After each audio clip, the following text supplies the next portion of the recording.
Pemirsa, aksi brutal geng motor kian meresahkan warga. Geng motor bersenjata tajam menyerang warga di Sukabumi, Jawa Barat. Pelaku juga merusak sepeda motor warga.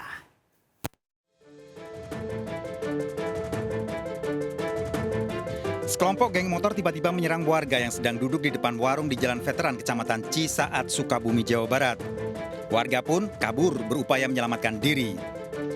Dengan menggunakan senjata tajam, kelompok geng motor juga merusak sepeda motor yang terparkir di depan warung.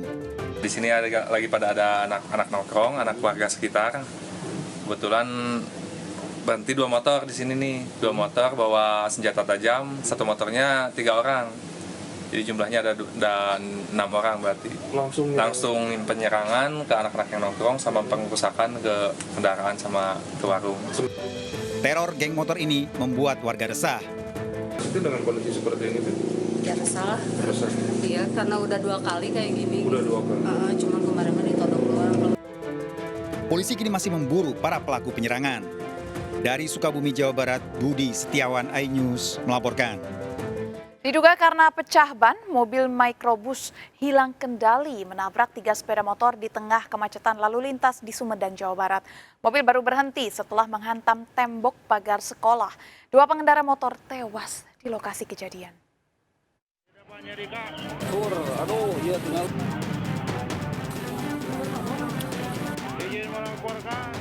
Mobil mikrobus ini hilang kendali menabrak 3 motor yang melaju dari arah berlawanan di Jalan Raya Bandung Cirebon, kawasan Tanjung Sari, Sumedang, Jawa Barat.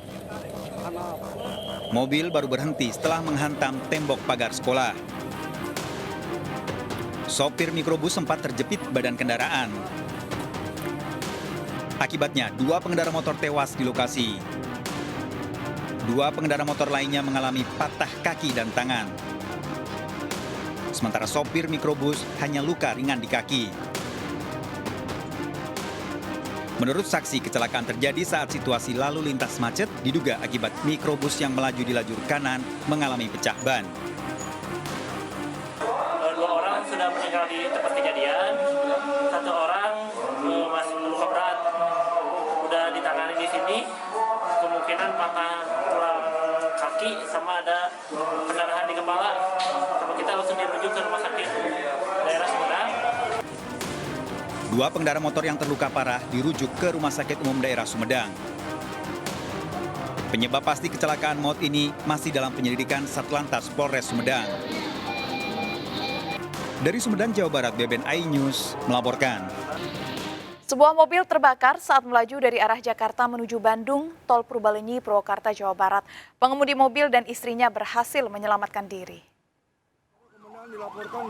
Mobil minibus ini terbakar di Tol Purbalenyi kilometer 86.800 Purwakarta, Jawa Barat. Fuad Harharah, pengemudi mobil dan istrinya berhasil menyelamatkan diri keluar dari mobil. Sebelum terbakar, mobil mengalami kendala dan mati mesin. Pengemudi sempat meminggirkan mobilnya ke tepi jalan tol, tak lama keluar asap dari mesin mobil. Pengemudi sempat melihat indikator mesin mobilnya panas. Mobil korban dibawa ke Pul Derek Gerbang Tol Jatiluhur. Penyebab terbakarnya mobil diselidiki polisi PJR Induk Tol Cipularang.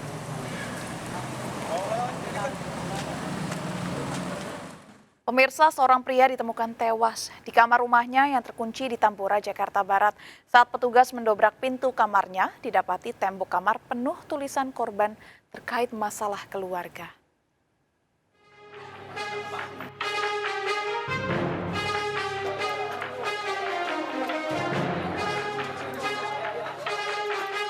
Warga digemparkan dengan tewasnya seorang pria yang terkunci di dalam kamar rumahnya di Jalan Sawah Liu 4, Tambora, Jakarta Barat. Saat pintu kamar berhasil dibuka, petugas mendapati tembok kamar penuh dengan tulisan korban berisi curahan hatinya terkait masalah keluarga. Polisi yang memeriksa jasadnya menduga korban Lei Sun Hua telah tewas lebih dari 1 hari.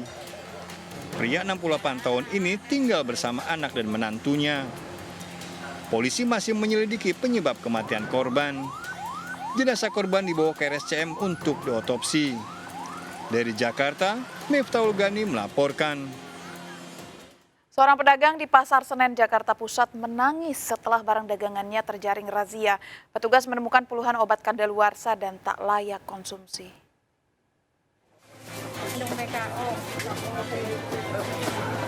Itu barang mau dibeli, bukan mau dipinta. Ya. Sangat kecewa, Bu. Ya, cara Bapak jangan begitu. Seorang pedagang obat dan jamu tradisional di Pasar Senen, Jakarta Pusat menangis usai barang dagangannya disita petugas gabungan. Petugas membawa sejumlah barang dagangan karena dianggap mengandung bahan berbahaya jika dikonsumsi dan sudah kadaluarsa. Usai merazia ke sejumlah toko obat dan menyita barang dagangan yang tidak layak konsumsi, petugas langsung memusnahkannya. Selain obat, petugas juga melakukan pengecekan pada sejumlah makanan yang rentan menggunakan bahan pengawet. Untuk melihat, untuk melakukan pengawasan terhadap obat dan makanan.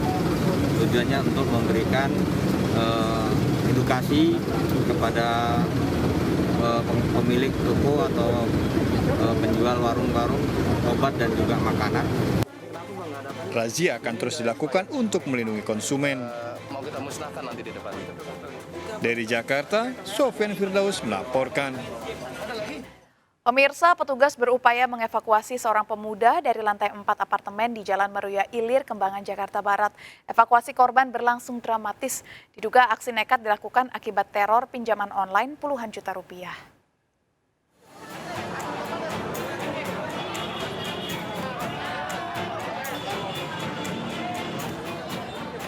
Petugas pemadam kebakaran berupaya membujuk Hendrik agar mau dievakuasi dari tepi jendela balkon apartemen lantai 4, Jalan Meruya Ilir, Kembangan, Jakarta Barat. Evakuasi pria berusia 25 tahun ini berlangsung dramatis dan disaksikan puluhan warga. Petugas akhirnya berhasil membujuk Hendrik yang menangis saat akan dievakuasi. Hendrik nekat berusaha bunuh diri karena diteror pinjaman online puluhan juta rupiah. Melakukan observasi penilaian situasi. Apa masalahnya mereka bisa bunuh diri? Setelah tahu masalahnya, kita naik negosiasi. Alhamdulillah dalam kurun mungkin 30 menit kita negosiasi lebih, berhasil kita rayu. Alhamdulillah. Saya di sini udah di atas. Saya nggak juga. Nggak ada yang kenal juga warga sama dia. Tadi dengar ada yang manggil Henry namanya. Setelah dievakuasi, korban dibawa ke Polsek Kembangan agar tidak mengulangi aksinya. Dari Jakarta, Miftahul Gani, iNews melaporkan. Pemirsa, 2 tersangka penganiayaan tewasnya seorang mahasiswa UNS di Solo, Jawa Tengah melakukan rekonstruksi di Kompleks Stadion Manahan. Rekonstruksi juga diikuti panitia serta peserta sebagai saksi dalam penganiayaan.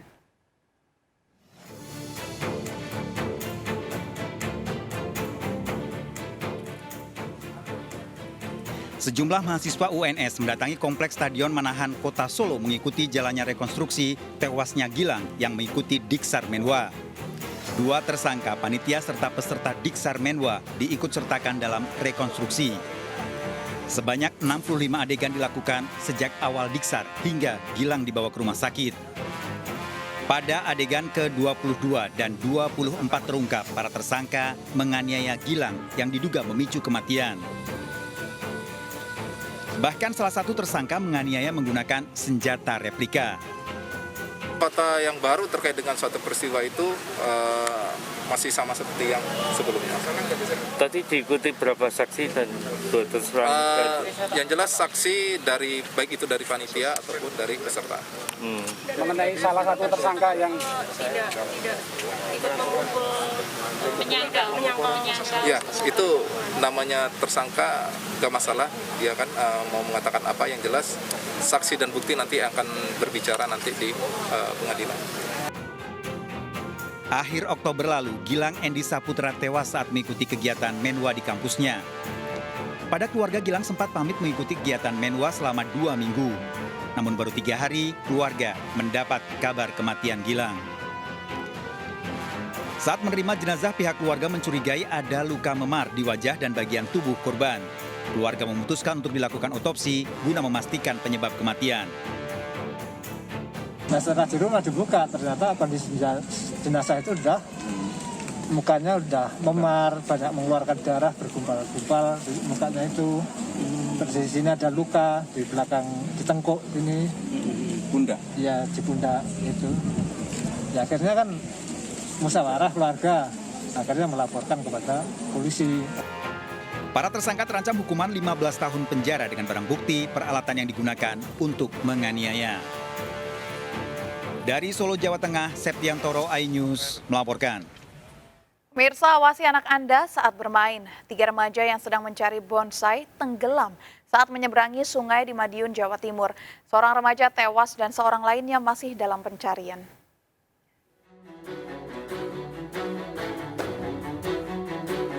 Tim SAR menemukan jenazah Alfian Yusuf, pelajar SMP berusia 15 tahun yang tenggelam di Sungai Catur, Madiun, Jawa Timur. Jalan dibuka, hingga semua! Sementara seorang temannya belum ditemukan. Peristiwa berawal saat kedua korban akan mencari bonsai bersama seorang temannya. Ketiga korban tenggelam saat menyeberangi sungai yang tiba-tiba pasang. Warga yang melihat berupaya menolong, namun hanya berhasil menyelamatkan seorang korban. Nah itu tadi, terus saya waktu itu mancing di sini mau menolong, terus yang 2 nggak ketemu itu. Berapa orang Pak tadi? Jumlahnya 5 orang, tapi yang 3 selamat. Setelah mencari bonsai, dia akan menyeberang ke selatan sungai, 3 anak. Nah, ternyata air sungai pasang, sehingga 2 anak tersebut terseret, yang satu itu ditolong oleh orang yang sedang mancing. Sehingga yang 2 sampai sekarang ini ketemu 1, yang 1 belum ketemu. Jenazah korban dibawa ke Rumah Sakit Sudono Madiun, petugas juga akan melanjutkan pencarian. Dari Madiun, Jawa Timur, Arif Wahyu Effendi melaporkan. Pemirsa, satu keluarga penumpang perahu cas tenggelam di Sungai Mahakam, Kutai Kartanegara, Kalimantan Timur. Perahu tenggelam saat penumpangnya akan menghadiri pesta pernikahan. Tim penyelamat menyusuri Sungai Mahakam di Kutai Kartanegara untuk mencari 2 korban perahu tenggelam yang belum ditemukan. Korban yang hilang adalah balita berusia 3 tahun dan pria berusia 55 tahun. Sebelumnya perahu tenggelam karena dihantam ombak Sungai Mahakam. Ombak muncul karena perahu berpapasan dengan kapal besar. Satu keluarga tenggelam, termasuk wanita dan siswi kelas 2 SD yang ditemukan selamat.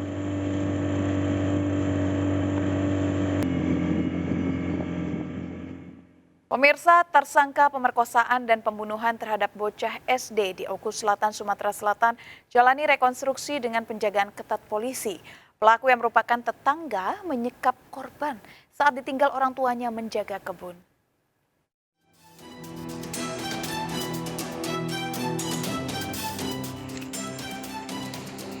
Mulyono Purnomo, warga Tanjung Raya, Buai, Sandang Aji, Ogan Komering Ulu Selatan dibawa ke Sungai Saka, Selabung menjalani rekonstruksi pembunuhan dan pemerkosaan yang dilakukan.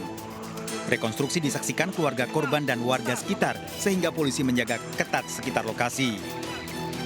Mulyono Purnomo memperagakan 40 adegan dari menyekap korban di rumahnya dan membawa ke tepi sungai. Pria berusia 46 tahun ini membunuh korban usai melakukan pemerkosaan. 6 warga diikutsertakan dalam rekonstruksi sebagai saksi yang mengetahui keberadaan Mulyono saat warga mencari mayat korban. Rekonstruksi dilakukan di aliran sungai yang sama namun tempat berbeda. Mengapa kita lakukan rekonstruksi tersebut tidak di tempat kejadian? Pada dasarnya rekonstruksi dapat dilakukan di mana saja, baik di tempat terbuka maupun tertutup. Dengan mempertimbangkan faktor-faktor antara lain faktor keselamatan, kemudian juga mempertimbangkan bagaimana kondisi psikis dari keluarga korban dan juga dari warga masyarakat sekitar. Jadi memang dapat dilakukan di mana saja. Mulyono Purnomo ditangkap polisi setelah terbukti melakukan penculikan dan pemerkosaan, penganiayaan serta pembunuhan pada anak di bawah umur yang merupakan tetangganya. Dalam pemeriksaan di kantor polisi, Mulyono Purnomo mengakui membunuh dengan cara sadis. Sekitar jam 3. Jam 3 dini hari ya? Ya. 3 dini hari. Kamu melihatnya di mana? Di rumah, Pak. Kejadian berawal, Mulyono Purnomo yang mengetahui orang tua korban berada di kebun, nekat melakukan penyekapan yang merupakan tetangganya, siswi SD berumur 12 tahun. Korban diculik dari rumahnya sekitar pukul 3 dini hari saat ke kamar mandi. Korban dibawa ke sungai sempat beberapa kali berteriak, bahkan didengar warga. Mulyono Purnomo kemudian memperkosa korban, menganiaya, dan membunuh di aliran sungai. Tersangka terancam hukuman 15 tahun penjara dengan barang bukti alat yang digunakan untuk menganiaya. Dari Ogan Komering Ulu Selatan, Sumatera Selatan, Teddy Hendrawan, iNews melaporkan. Pemirsa, hilang kendali. Mobil yang ditumpangi 3 orang menabrak pembatas jalan di Jalan Lintas Provinsi Banda Aceh, Mulaboh. Akibatnya seorang penumpang tewas. Mobil yang melaju dari arah Mulaboh menuju Banda Aceh ini menabrak pembatas jalan di Desa Layen, Aceh Besar hingga tembus badan mobil. Seorang wanita penumpang mobil berusia 46 tahun tewas di lokasi. Nasmadi, 56 tahun, warga Desa Kaya Aceh, pengemudi mobil dan seorang penumpang selamat. Keduanya dievakuasi ke rumah sakit. Hasil pemeriksaan sementara, polisi kecelakaan diduga karena pengemudi hilang kendali. Kasus kecelakaan ini ditangani unit Laka Polres Aceh Besar.